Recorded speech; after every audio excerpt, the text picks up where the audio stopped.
Fantastic. Welcome, everyone. First, I just want to say I so valued our time in person together last month. It was such a treat to be in your presence. And thanks to the DRCOG team and the Powerhead Colorado team for running such a fantastic meeting. And I'm going to officially call this meeting to order. So, Cam, can you kindly do roll call and then lead public comment? Absolutely.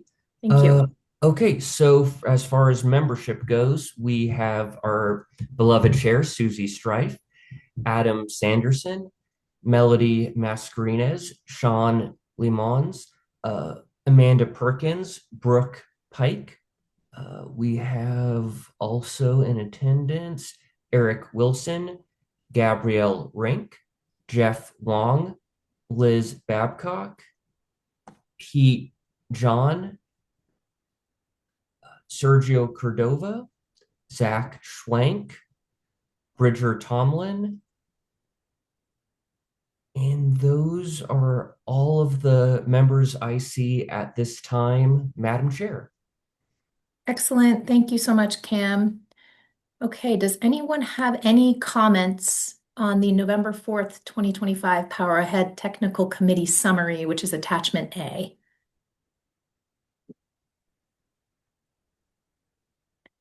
Okay, I'm not seeing anyone.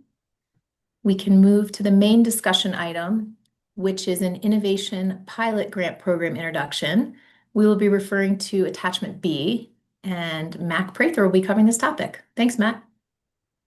Thank you, Susie. Good morning, everyone. Thanks for being with us after the holiday, and hope it was a good holiday. We have the pleasure of inviting a special guest from VEIC. They're working on our innovation pilot grant program, designing that currently. And Desmond will introduce himself in just a moment and take over the presentation. But just want to cue it up a little bit. Last meeting in person, we talked about the jurisdictional subawards. I'm going to talk about the different grants just so we're sure not to be confused because we're working on a lot of those in parallel right now. Those are really for our individual member jurisdictions to support staff and capacity building. And today we're going to talk about our innovation grant program, which is really for industry and community organizations to test new approaches, to bust down barriers. And Desmond is going to be sharing kind of the VEIC approach and where they are in that work right now. Really hoping we do get some feedback from you all on the direction and the design. This is going to be the most important time you all can kind of contribute to that direction before we finalize the criteria around these grants and really set the direction for the first round. So look forward to that. And we'll also invite you all to share more feedback over email after the meeting in case you want some time to digest. So thanks for participating in that. I'll hand it over to Desmond. Thanks, Mac. I will just share my screen here. Bear with me. I'm more of a Microsoft Teams user, so hopefully I'm sharing everything correctly. All right. Well, as Max said, my name is Desmond Kerwin. Thank you all for letting me join this call today and give you a little bit more details on the Innovation Pilot Program. I know Mac had covered it in the past at a high level, just kind of reintroducing the program itself. I'll do a little bit of that, but mainly the focus today will be on some of the processes and the logic behind the model that we are running with this program. And then we'll end with a discussion, break out into breakout groups and talk a little bit more through some discussion points that I'm hoping to get all of your input on. So as I said, my name is Desmond Kerwin. I'm leading the program at VEIC. I've been with the organization for about 5 years. I've been overseeing the Tech Clean California Quick Start Grant Program, which the Innovation Pilot Program was modeled after.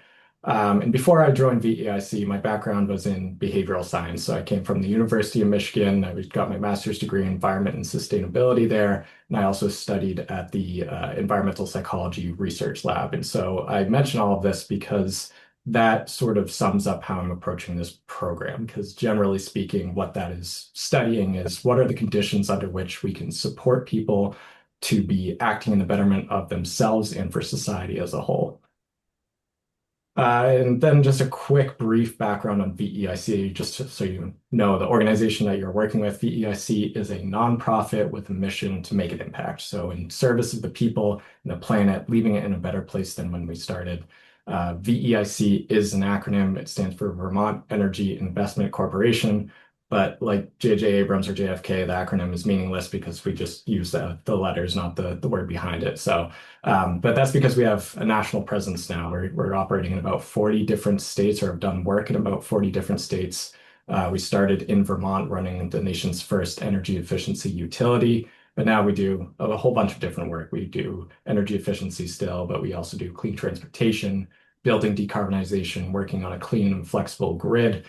And why I mention all of this again is because that gives me a deep bench to provide technical support to pilot projects as needed. So it's not just that we're providing this funding and walking away and giving you the lessons that we learn, but we're trying to be collaborative, be partners with the implementing grantees as much as they're doing the work, providing them with that knowledge and insights from the industry lens that we're able to provide. So, if we're doing something that's related to building energy modeling, I've got a team of engineers I can tap on to help support with that conversation there. Or if we're working in the multifamily space that can quickly get complicated, I can, send Teams chat to Becky and she's going to help me out.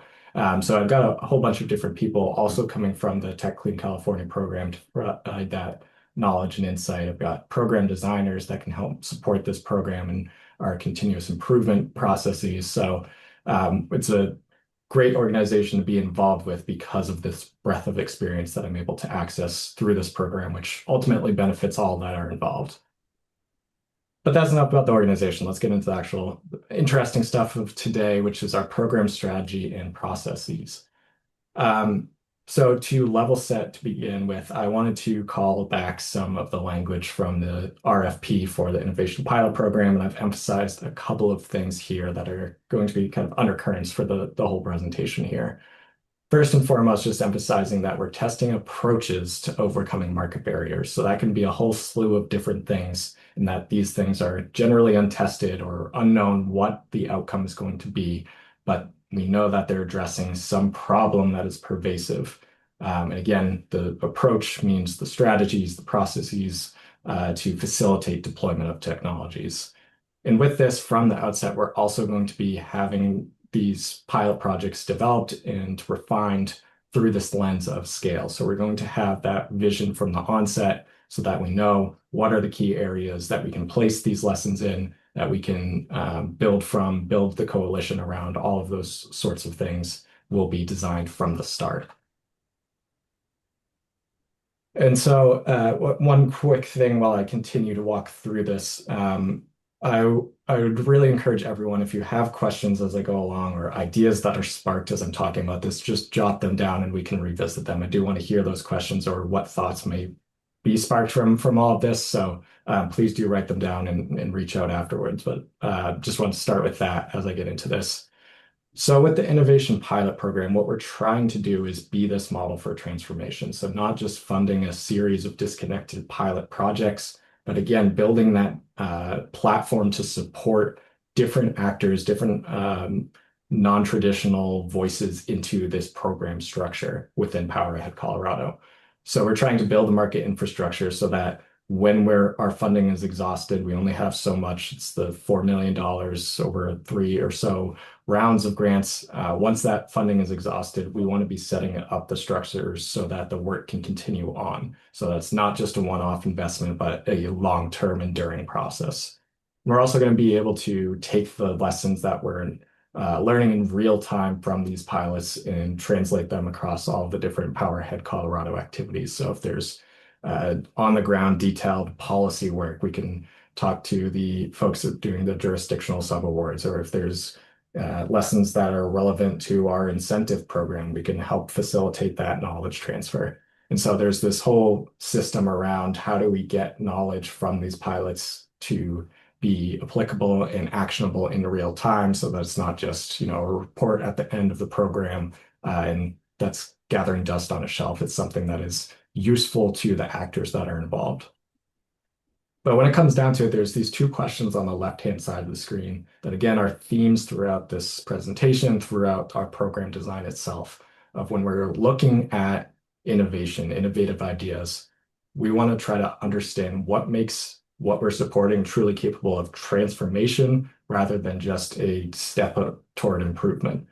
And at the same time, we're funding small scale projects. They're going to, I think the background documentation said an average of $250,000. So how can we take this small scale project and translate that into the systems wide change that we're hoping to achieve? So there's a few things that we're up against here. First, to acknowledge achieving deep energy retrofits that are going to significantly curtail a building's energy use or facilitate the switch from fossil fuel equipment to electric alternatives, and managing grid strain all at the same time requires a new set of tools at our disposal. At the same time, we have these large top-down investments like Powerhead Colorado that send clear and consistent signals to the market that there's a permanent shift happening, which in theory will motivate the market actors to then incorporate products or services into how they routinely operate. But all that being said, the existing mechanisms that we have are insufficient to earnestly address the prominent barriers to participation and risk deepening the clean energy equity divide. These barriers that I have at the top here, they're generalized barriers like low interest and awareness, low perceived customer, and I'd even say contractor value of this equipment, gaps in workforce training, knowledge, business models, and policies that are often misaligned with on-the-ground implementation. Addressing any one of these in isolation is not going to make a significant enough impact. If you just provide an intervention around increasing awareness or interest, that's not going to have enough downstream effects to address all of these things. So that means we need market transformation. We need to address this holistically. And so that begs the question, if we want to do that equitably, so we're not leaving people behind, what are our conditions for success? And so these are sort of the principles of how the program is approached, that I'd say. So when we're uncovering innovation, we're talking about challenging our own assumptions and designing solutions that address root causes, not just symptoms of problems. We also want to reach communities where they're at. This journey through electrification is going to look different based on whatever community you're interacting with. We can't just assume a blanket solution is applicable to all. We need to acknowledge and work within that. We also, again, want to build this capacity so that our efforts are sustained past our finite funding. And we also want to correct our own understanding of market barriers so what we're doing in theory also works in practice. So how we started to conceptualize this and what our solution that we propose through these programs is to adopt procedural equity best practices in seeking external voices to define problems and contribute to solutions. So these questions that we have to ask ourselves are we designing our program in ways that allow for better access to this funding? And are we elevating what we learn from non-traditional voices and integrating those lessons into program design and allowing this platform to really showcase their work and expand beyond the bounds of what our program entails? Which brings us to this framework of innovation here. Again, just wanted to level set on what we're defining as innovation as referring to new or significantly improved products, services, processes, or strategies that drive measurable progress toward our goals. I wanted to emphasize that again, just because it's important that we understand I'm not just talking about an emerging technology accelerator. We're not just doing field tests, but we're looking at the systems and conditions that facilitate the work, facilitate accelerating the deployment of these products. As much as we are looking into improved products that better increase access to beneficial electrification. So this graphic I adapted from the Open Book of Social Innovation. And why I focused on this specifically is because they acknowledge that it's all about the many ways in which people are creating new and more effective answers to the biggest challenges of our times. Existing structures and the policies have not resolved these intractable social issues like climate change, energy and home affordability, or health disparities. There's no incentive for the market by itself, or the market doesn't have appropriate means to solve these sorts of issues. The government tends to reinforce existing models rather than build new ones, and tackling complex problems that cross sectors and silos is a recipe for stagnation. So we have to think in systems about the outcomes and the relationship between these solutions. Another thing just to acknowledge about innovation too is that it's not a lucky break or a stroke of genius. It's not those light bulb moments that you might think of. It is something that can be managed, that can be supported, and can be nurtured through the right framework, which is hopefully what we have here. So I'm going to go through each of these different little subsections here and how they relate to the program that we'll be running. So first off is the prompts, which is exactly what it sounds like. What is the actual problem that we're addressing? Are we designing solutions for symptoms of the causes of a particular problem, or are we getting to that root cause? The key is to just frame the question in the right way. And what we found is coming from those that are most impacted. So going to the communities, reaching the actors, the industry actors, the community-based organizations, to inform what exactly we're asking for in our solicitation. So we've done all of this research on, what are the general market barriers? What is applicable to the region? What are the policies and the programs that are in place? And we're distilling that down into this list of, these core domains. So what we'll do next is we'll take that, shop them around essentially to these different stakeholders, whether it's contractors, policymakers, individuals within DRCOG, community-based organizations, and we'll ask them for their input, make sure that what we're asking for is the actual problem that they see at hand, and how we're actually designing the application is accessible to organizations like their own. Which will hopefully then lead into our proposals. So now that we have the right questions in place, how do we ensure this process is accessible and equitable?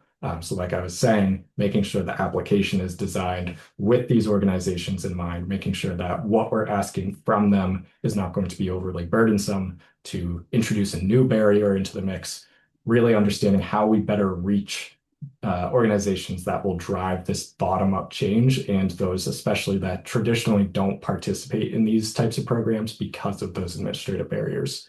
And what we want to do with this is really get to that question of what's in it for them. How do we support the business model around their innovation so that we can support their continued contributions? Again, acknowledging that we don't want this to be one-off funding, but building a system around the participation, which will then lead us into the prototype stage or the actual pilot implementation.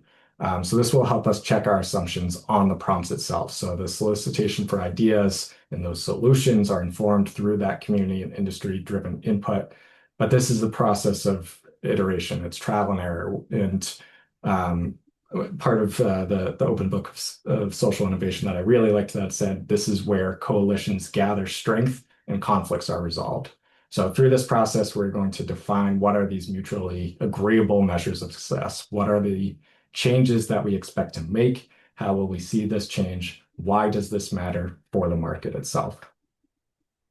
Which then gets us into sustaining these pilots itself. The first step of scaling, I'd say, where an idea becomes an everyday practice. So really throughout all of these stages, I see these sort of principles as interrelated, but this is really where it starts to get spelled out of going back and looking, did we meet these objectives? Are we working with communities where they're at? Are we uncovering innovation in novel ways? Are we supporting organizations to have the capacity to continue these ideas?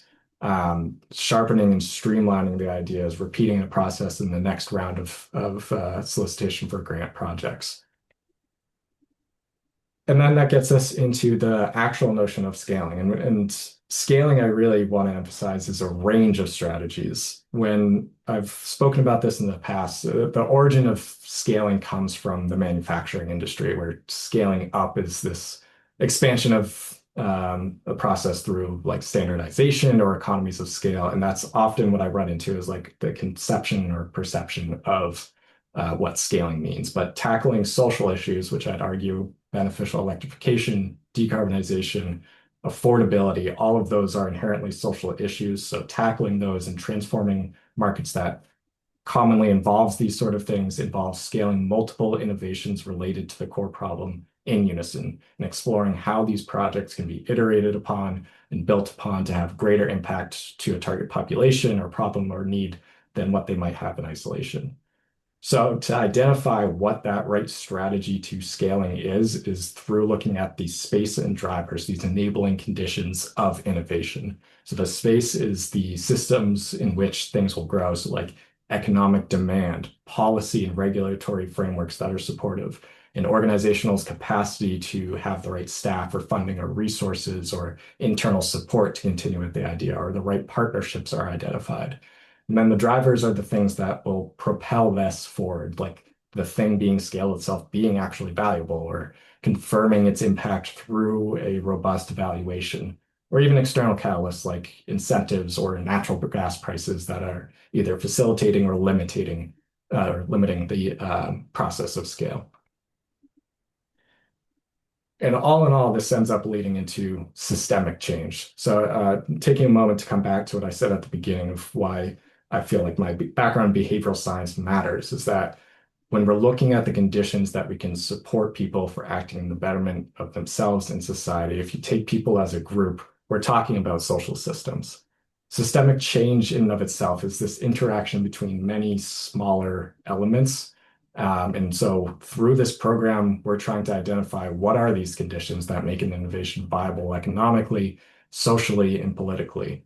Um, and this is what we've summed it up to be, is that we're getting solutions direct from the market source through these community and industry actors. We're building capacity through lasting contributions and building and fostering this learning community. We have to understand the paradigm in which ideas can grow and where they can translate into beyond just the direct impacts of the pilot itself. And what I would say is most important is providing this forgiving space for trial and error. When we're talking about unknown ideas, untested ideas, failure is likely going to happen. But we can redefine what failure means, right? It's a learning opportunity if we are adaptive and nimble and responsive to the conditions that presumably lead up to a failed pilot. And so if we can adapt the pilot itself, then we can continue working forward, or we can find new ways or new barriers that have emerged through implementation. So all of this, hopefully you'll see the theme here. It's feeding back into these principles of uncovering innovation, reaching communities where they're at, building capacity, and challenging our own understanding to have this iterative model of a program fostered on or founded on continuous learning. So that leads us into where we are today. To give a quick synopsis of what the timeline is at a high level view. So this year, we're just really working on program planning, designing our implementation approach. In 2026, 2027, and 2028, we'll launch a cohort of grants. We'll award a cohort of grants each year generally.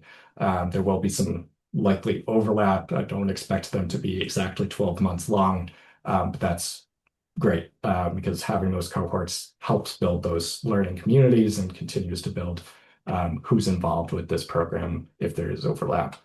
And then after implementation, during implementation as well, we'll have our final program reporting, but we'll be reporting lessons along the way. And again, making sure that we are being informed and strategic around how we are diffusing the information that we learn and getting it into the hands of the right people so that we can support, scale, nurture the system to help grow these ideas. A little bit more in depth of what the stage is for leading up to this first round of grants. Again, right now, doing this program design, doing all this work that has led up to this presentation to date, narrowing in on our learning framework, how these actual processes are going to be transferred from pilot lesson into the broader Powerhead Colorado ecosystem, defining our programmatic objectives, what are the changes that we are actually trying to make through this program, aiming for around a release of the solicitation around spring. We'll have our evaluation protocol completed by then, having the solicitation refined and developed through the stakeholder input process, going through the process of actually evaluating, awarding those projects with the idea of late summer, early fall, the actual implementation begins for these projects. And so with the program planning, just to give you a little bit more of a specific example of how this all plays out. So we've done this extensive mapping of the policy landscape, the program landscape, and the market barriers in the region, looking at how those interact, where there's overlapping areas, and then narrowing it into what might be our priority focus areas to invest in. So all of this helps inform that our solicitation language and project selection has this diversity of projects that are prioritizing the most prominent barriers, and also that we can start to identify, okay, what might be the offshoots, the off-ramps from these ideas to the actual endpoint of scaling. So looking at who are the key stakeholders, what are the areas of like where policy can be refined or may need support through implementation. So all of that is in consideration for what we are shaping into our priority focus areas, along with the conversations that we're having with stakeholders, input from this group, from prior sessions that Max shared with me. All of that's coming together with this. So this is, again, just an example. I'm not going to run through every single one of these, but just to show some common barriers and some solutions, how this might play out in practice. Say we've got, this general understanding that workforce training and contractor readiness is a barrier.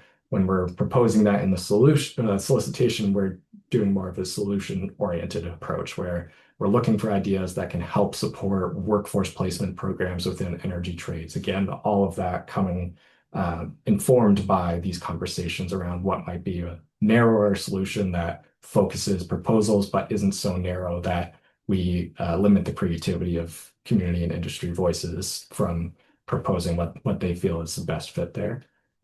So this is something that I think we'll come back to in our breakout groups just to look at a little bit deeper. But it is available in the slide deck that was sent around, or I can put a screenshot in the chat maybe afterward. But leading into our discussion here, I did just want to acknowledge again the input from this previous call that Mac helped set up is helping shape these priority investment areas. This is what I gathered from a summary of what you all contributed for input.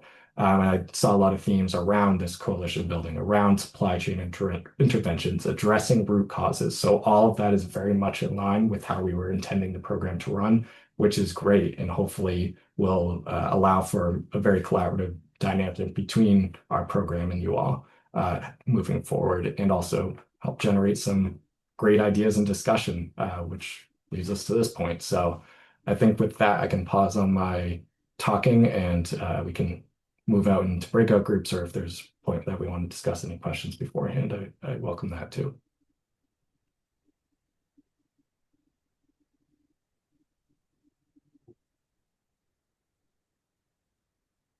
We will also have a few minutes after the breakout to kind of come back and discuss and talk about questions. So if nothing right now, we will have another opportunity. Okay, so now I'm going to break the meeting up into breakout rooms. Just so 1 second, please.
Thank you to Group One for the conversation. We had some good input on how we can design for cooperative applications. For those that kind of like to think and digest, we'd really love for you to send us your feedback after this. But Desmond, I don't know if there were any things you wanted to share out or follow up on.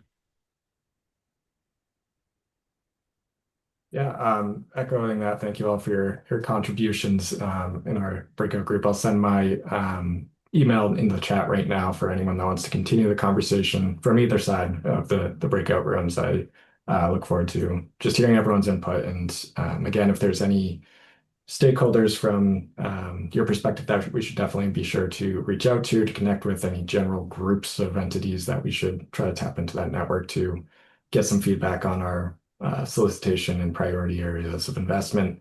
I'll welcome that too. So I'll put that in the chat. And again, thank you all for your contributions and letting me speak today. Thank you, Desmond. Great, thank you so much. I'm one of those people that'll take a minute to digest the information, and I would love to have the slides if possible.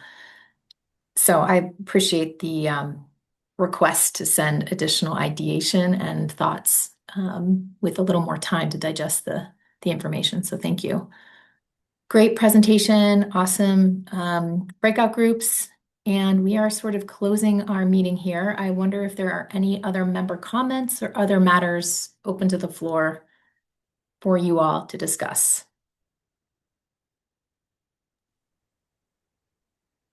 Okay. I might just quickly hop in, Susie, Sure. and just mention that I think that these next like 4 or 5 months of meetings in the new year are going to be really critical for this group. As you can see, we're kind of like setting up the framework for these 3 grant programs. We'll be also recommending kind of the final iterations of those to our board. So, and then eventually kind of helping with the selection of these products. So this group will be really integral into making those decisions about where these big pots of money are going and making sure that they're being implemented effectively. So just really appreciate your participation this year. I know it's been a long journey, and looking forward to a really productive January and 2026. Excellent, Robert. One suggestion maybe for this group is for us to have advanced materials so that we can come prepared to answer or think through. It is challenging to respond right on the spot to really big, especially something like this.